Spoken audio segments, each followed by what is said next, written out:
राजा when और पृथु का चरित्र। श्री पराशर जी बोले, हे मैत्रेय, ध्रुव से उसकी पत्नी ने सृष्टि और भव्य को उत्पन्न किया और भव्य से शंभु का जन्म हुआ तथा सृष्टि के द्वारा उसकी पत्नी सुछाया ने रिपु, रिपुंजय, विप्र, वृकल और वृक्तेजा नामक 5 निष्पाप पुत्र उत्पन्न किए। उनमें से रिपु के द्वारा बृहति के गर्भ से महातेजस्वी चाक्षुक का जन्म हुआ। चाक्षुक ने अपनी भार्या पुष्करणी से, जो वरुण कुल में उत्पन्न और महात्मा वीरण प्रजापति की पुत्री थी, मनु को उत्पन्न किया, जो छठे मनवंतर के अधिपति हुए। तपस्वियों में श्रेष्ठ मनु से वैराज प्रजापति की पुत्री नडवला के गर्भ में 10 महातेजस्वी पुत्र उत्पन्न हुए।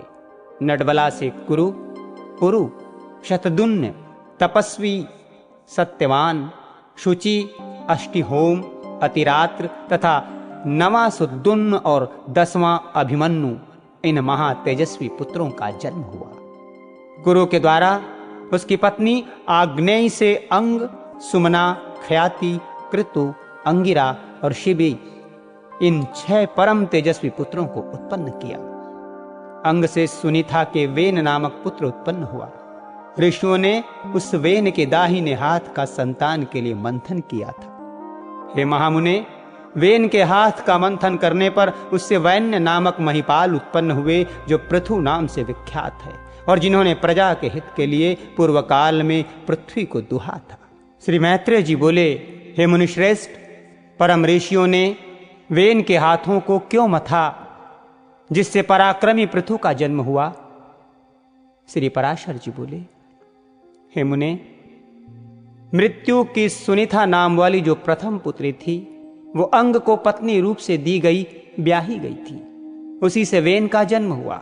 हे मैत्रेय, वो मृत्यु की कन्या का पुत्र अपने मातामह नाना के दोष से स्वभाव से ही दुष्ट प्रकृति का हुआ। उस वेन का जिस समय महर्षियों द्वारा राजपद पर अभिषेक हुआ, उसी समय उस पृथ्वी पति ने संसार भर में ये घोषणा कर दी कि भगवान यज्ञ पुरुष मैं ही हूं, मुझसे अतिरिक्त यज्ञ का भोगता और स्वामी हो ही कौन सकता है। इसलिए कभी कोई यज्ञ, दान और हवन आदि ना करे। हे मैत्रेय, तब ऋषियों ने उस पृथ्वीपति के पास उपस्थित हो पहले उसकी खूब प्रशंसा कर सांत्वना युक्त मधुर वाणी से कहा। ऋषिगण बोले, हे राजन, हे पृथ्वीपते, तुम्हारे राज्य और देह के उपकार तथा प्रजा के हित के लिए हम जो बात कहते हैं सुनो। तुम्हारा कल्याण हो। देखो, हम बड़े बड़े यज्ञों द्वारा जो सर्व यज्ञेश्वर देवाधिपति भगवान हरि का पूजन करेंगे, उसमें से, उसके फल में से तुमको भी छठा भाग मिलेगा। हे नृप, इस प्रकार यज्ञों के द्वारा यज्ञ पुरुष भगवान विष्णु प्रसन्न होकर हम लोगों के साथ तुम्हारी भी सकल कामनाएं पूर्ण करेंगे। हे राजन, जिन राजाओं के राज्य में यज्ञेश्वर भगवान हरि का यज्ञों द्वारा पूजन किया जाता है, वे उनकी सभी कामनाओं को पूर्ण कर देते हैं।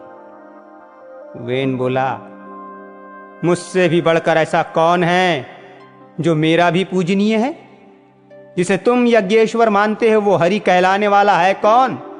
ब्रह्मा, विष्णु, महादेव, इंद्र, वायु, यम, सूर्य, अग्नि, वरुण, धाता, पुषा, पृथ्वी और चंद्रमा, इनके अतिरिक्त और भी जितने देवता शाप और कृपा करने में समर्थ हैं, वे सभी राजा के शरीर में निवास करते हैं। इस प्रकार राजा सर्वदेवमय है। हे ब्राह्मणों, ऐसा जानकर मैंने जैसी जो कुछ आज्ञा की है वैसा ही करो। देखो, कोई भी दान, यज्ञ और हवन आदि ना करे। हे द्विजगण, स्त्री का परम धर्म जैसे अपने पति की सेवा करना ही माना गया है, वैसे ही आप लोगों का धर्म भी मेरी आज्ञा का पालन करना ही है। ऋषिगण बोले, महाराज, आप ऐसी आज्ञा दीजिए जिससे धर्म का क्षय न हो। देखिए, ये सारा जगत हवि, यज्ञ में हवन की सुई सामग्री का ही परिणाम है। श्री पाराशर जी बोले, महर्षियों के इस प्रकार बारंबार समझाने और कहने सुनने पर भी जब वेन ने ऐसी आज्ञा नहीं दी, तो वे अत्यंत क्रुद्ध और अमर्ष युक्त होकर आपस में कहने लगे, इस पापी को मारो, मारो इसको आप, जो अनादि और अनंत यज्ञ पुरुष प्रभु विष्णु की निंदा करता है। वो अत्याचारी, अनाचारी, किसी प्रकार पृथ्वीपति होने के योग्य नहीं है। ऐसा कह मुनिगणों ने भगवान की निंदा आदि करने के कारण पहले ही मरे हुए उस राजा को मंत्र से पवित्र किए हुए कुशाओं से मार डाला। द्विज, तदनंतर उन मुनीश्वरों ने सब और बड़ी धूली उठती देखी। उसे देखकर उन्होंने अपने निकटवर्ती लोगों से पूछा, ये क्या है? उन पुरुषों ने कहा, राष्ट्र के राजाहीन हो जाने से दिन दुखिया लोगों ने चोर बनकर दूसरों का धन लूटना आरंभ कर दिया है। हे मुनिवरों, उन तीव्र वेग वाले परधनहारी चोरों के उत्पात से ही ये बड़ी भारी धूली उड़ती दिख रही है। तब उन सब मुनीश्वरों ने आपस में सलाह कर उस पुत्रहीन राजा की जंघा का पुत्र के लिए यत्नपूर्वक मंथन किया। उसकी जंघा के मथने पर उससे एक पुरुष उत्पन्न हुआ जो जले ठूंठ के समान काला, अत्यंत नाटा और छोटे मुख वाला था। उसने अति आतुर होकर उन सब ब्राह्मणों से कहा, मैं क्या करूं, मैं क्या करूं? उन्होंने कहा, निषिद्ध, बैठ। अतः वो निषाद कहलाया। इसलिए हे मुनि शार्दुल, उससे उत्पन्न हुए लोग विंध्याचल निवासी पाप परायण निषाद गण हुए। उस निषाद रूप द्वार से राजा वेन का संपूर्ण पाप निकल गया। अतः निषाद गण वेन के पापों का नाश करने वाले हुए। फिर उन ब्राह्मणों ने उसके दाएं हाथ का मंथन किया। उसका मंथन करने से परम प्रतापी वेन सुवन पृथु प्रकट हुए, जो अपने शरीर से प्रज्वलित अग्नि के समान दैदीप्यमान थे। इसी समय आजगौ नामक आद्य सर्वप्रथम शिवधनुष और दिव्य बाण तथा कवच आकाश से गिरे। उनके उत्पन्न होने से सभी जीवों को अति आनंद हुआ और केवल सत्पुत्र ही जन्म लेने से वेन भी स्वर्ग लोक को चला गया। इस प्रकार महात्मा पुत्र के कारण ही उनकी पमु अर्थात नरक में रक्षा हुई। महाराज पृथु के अभिषेक के लिए सभी समुद्र और नदियां सब प्रकार के रत्न और जल लेकर उपस्थित हुए। उस समय आंगिरस देवगणों के सहित पितामह ब्रह्मा जी ने और समस्त स्थावर जंगम प्राणियों ने वहां आकर महाराज वैन्य वेन पुत्र का राज्याभिषेक किया। उनके दाहिने हाथ में चक्र का चिन्ह देखकर उन्हें विष्णु का अंश जान पितामह ब्रह्मा जी को परम आनंद हुआ। ये विष्णु भगवान के चक्र का चिन्ह सभी चक्रवर्ती राजाओं के हाथ में हुआ करता है। उनका प्रभाव कभी देवताओं से भी कुंठित नहीं होता।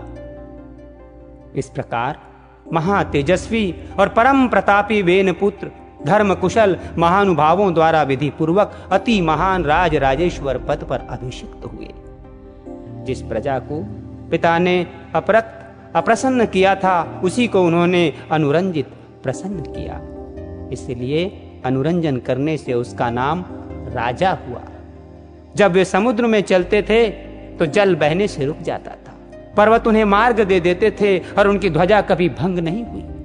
पृथ्वी बिना जोते बोए धान्य पकाने वाली थी, केवल चिंतन मात्र से ही अन्न सिद्ध हो जाता था। और गौ में कामधेनु रूपा थी और पत्ते पत्ते में मधु भरा रहता था। राजा पृथु ने उत्पन्न होते ही पैतामह यज्ञ किया। उससे सोमाभिषव के दिन सूति सोमाभिषव भूमि से महामती सुत की उत्पत्ति हुई। उसी महायज्ञ में बुद्धिमान मागध का भी जन्म हुआ।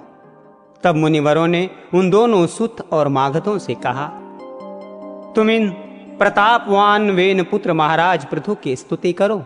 तुम्हारे योग्य यही कार्य है और राजा भी स्तुति के ही योग्य हैं। तब उन्होंने हाथ जोड़कर सब ब्राह्मणों से कहा, ये महाराज तो आज ही उत्पन्न हुए हैं। हम इनके कोई कर्म तो जानते ही नहीं हैं। अभी इनके न तो कोई गुण प्रकट हुए हैं, न यज्ञ ही विख्यात हुआ है और यश ही विख्यात हुआ है। फिर कहिए हम किस आधार पर इनकी स्तुति करें? ऋषिगण बोले, ये महाबली चक्रवर्ती महाराज भविष्य में जो जो कर्म करेंगे, इनके जो जो भावी गुण होंगे, उन्हीं से तुम इनका स्तवन करो।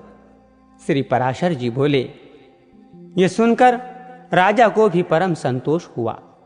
उन्होंने सोचा, मनुष्य सद्गुणों के कारण ही प्रशंसा का पात्र होता है, अतः मुझको भी गुण उपार्जन करने चाहिए। इसलिए अब स्तुति के द्वारा ये जिन गुणों का वर्णन करेंगे, मैं भी सावधानता पूर्वक वैसा ही करूंगा। यदि यहां पर ये कुछ त्याज्य अवगुणों को भी कहेंगे तो मैं उन्हें त्यागूंगा। इस प्रकार राजा ने अपने चित्त में निश्चय किया। तदनंतर उन सुत और मागध दोनों ने परम बुद्धिमान वेदनंदन महाराज पृथु का उनके भावी कर्मों के आश्रय से स्वर सहित भली प्रकार स्तवन किया। उन्होंने कहा, ये महाराज सत्यवादी, दानशील, सत्य मर्यादा वाले, लज्जाशील, सहृदय, क्षमाशील, पराक्रमी और दुष्टों का दमन करने वाले हैं। ये धर्मज्ञ, कृतज्ञ, दयावान, प्रियभाषी, माननीयों को मान देने वाले, यज्ञपरायण, ब्रह्मण्य, साधु समाज में सम्मानित और शत्रु तथा मित्र के साथ सम्मान व्यवहार करने वाले हैं। इस प्रकार सुत और मागध कहे हुए गुणों को उन्होंने अपने चित्त में धारण किया और उसी प्रकार के कार्य किए। तब उन पृथ्वीपति ने पृथ्वी का पालन करते हुए बड़ी बड़ी दक्षिणाओं वाले अनेकों महान यज्ञ किए। अराजकता के समय औषधियों के नष्ट हो जाने से भूख से व्याकुल हुई प्रजा पृथ्वीनाथ पृथु के पास आई और उनके पूछने पर प्रणाम करके उनसे अपने आने का कारण निवेदन किया। प्रजा ने कहा, हे प्रजापति नृपश्रेष्ठ, अराजकता के समय पृथ्वी ने समस्त औषधियों को अपने में लीन कर लिया है, अतः आपकी संपूर्ण प्रजा क्षीण हो रही है। विधाता ने आपको हमारा जीवनदायक प्रजापति बनाया है, अतः क्षुधा रूप मनोरोग से पीड़ित हम प्रजाजनों को आप जीवन रूप औषधि दीजिए। श्री पराशर जी बोले, ये सुनकर महाराज पृथु अपना आजगव नामक दिव्य धनुष और दिव्य बाण लेकर अत्यंत क्रोध पूर्वक पृथ्वी के पीछे दौड़े। तब भय से अत्यंत व्याकुल हुई पृथ्वी गऊ का रूप धारण कर भागी और ब्रह्मलोक आदि सभी लोकों में गई। समस्त भूतों को धारण करने वाली पृथ्वी जहां जहां भी गई वहीं वहीं उसने वेन पुत्र पृथु को शस्त्र संधान किए अपने पीछे आते देखा। तब उन प्रबल पराक्रमी महाराज पृथु से उनके वाण प्रहार से बचने की कामना से कांपती हुई पृथ्वी इस प्रकार बोली, हे राजेंद्र, क्या आपको स्त्री वध का महापाप नहीं दिख पड़ता जो मुझे मारने आप ऐसे उतारू हो रहे हैं? पृथु बोले, जहां एक अनर्थकारी को मार देने से बहुतों को सुख प्राप्त हो उसे मार देना ही पुण्यप्रद है। पृथ्वी बोली, हे नृपश्रेष्ठ, यदि आप प्रजा के हित के लिए ही मुझे मार डालना चाहते हैं तो मेरे मर जाने पर आपकी प्रजा का क्या आधार होगा? पृथु ने कहा, अरे वसुधे, अपनी आज्ञा का उल्लंघन करने वाली, तुझे मारकर मैं अपने योग्य बल से ही इस प्रजा को धारण करूंगा। श्री पराशर जी बोले, तब अत्यंत भयभीत एवं कांपती हुई पृथ्वी ने उन पृथ्वीपति को पुनः प्रणाम करके कहा, हे राजन, यत्न पूर्वक आरंभ किए हुए सभी कार्य सिद्ध हो जाते हैं, अतः मैं भी आपको एक उपाय बताती हूं, यदि आपकी इच्छा हो तो वैसा कीजिए। हे नरनाथ, मैंने जिन समस्त औषधियों को पचा लिया है उन्हें यदि आपकी इच्छा हो तो दुग्ध रूप से मैं दे सकती हूं। अतः हे धर्मात्माओं में श्रेष्ठ महाराज, आप प्रजा के हित के लिए कोई ऐसा वत्स बछड़ा बनाइए जिसके वात्सल्यवश में मैं उन्हें दुग्ध रूप से निकाल सकूं, और मुझको आप सर्वत्र समतल कर दीजिए, जिससे मैं उत्तमोत्तम औषधियों के बीज रूप दुग्ध को सर्वत्र उत्पन्न कर सकूं। श्री पराशर जी बोले, तब महाराज पृथु ने अपने धनुष की कोटि से सैकड़ों हजारों पर्वतों को उखाड़ा और उन्हें एक स्थान पर इकट्ठा कर दिया। इससे पूर्व पृथ्वी के समतल न होने से पुर और ग्राम आदि का कोई नियमित विभाग नहीं था। हे मैत्रेय, उस समय अन्न, गोरक्षा, कृषि और व्यापार का भी कोई क्रम न था। ये सब तो वेन पुत्र पृथु के समय से ही आरंभ हुआ है। हे द्विजोत्तम, जहां जहां भूमि समतल थी वहीं वहीं पर प्रजा ने निवास करना पसंद किया। उस समय तक प्रजा का आहार केवल फल मूलादि ही था, वो भी औषधियों के नष्ट हो जाने से बड़ा दुर्लभ हो गया था। तब पृथ्वीपति पृथु ने स्वयंभू मनु को बछड़ा बनाकर अपने हाथ में ही पृथ्वी से प्रजा के हित के लिए समस्त धान्यों को दुहा। हे तात, उसी अन्न के आधार से अब भी सदा प्रजा जीवित रहती है। महाराज पृथु प्राणदान करने के कारण भूमि के पिता हुए, इसलिए उस सर्वभूत धारिणी को पृथ्वी नाम मिला। हे मुने, फिर देवता, मनु, दैत्य, राक्षस, पर्वत, गंधर्व, सर्प, यक्ष और पितृगण आदि ने अपने अपने पात्रों में अपना अभिमत दूध दुहा और दूहने वालों के अनुसार उनके सजातीय दोग्धा और वत्स आदि हुए। इसीलिए विष्णु भगवान के चरणों से प्रकट हुई ये पृथ्वी ही सबको जन्म देने वाली, बनाने वाली तथा धारण और पोषण करने वाली है। इस प्रकार पूर्व काल में वेन के पुत्र महाराज पृथु ऐसे प्रभावशाली और वीर्यवान हुए, प्रजा का रंजन करने के कारण वे राजा कहलाए। जो मनुष्य महाराज पृथु के इस चरित्र का कीर्तन करता है उसका कोई भी दुष्कर्म फलदायी नहीं होता। पृथु का ये अति उत्तम जन्म वृत्तांत और उनका प्रभाव अपने सुनने वाले पुरुषों के दुःस्वप्नों को सर्वदा शांत कर देता है।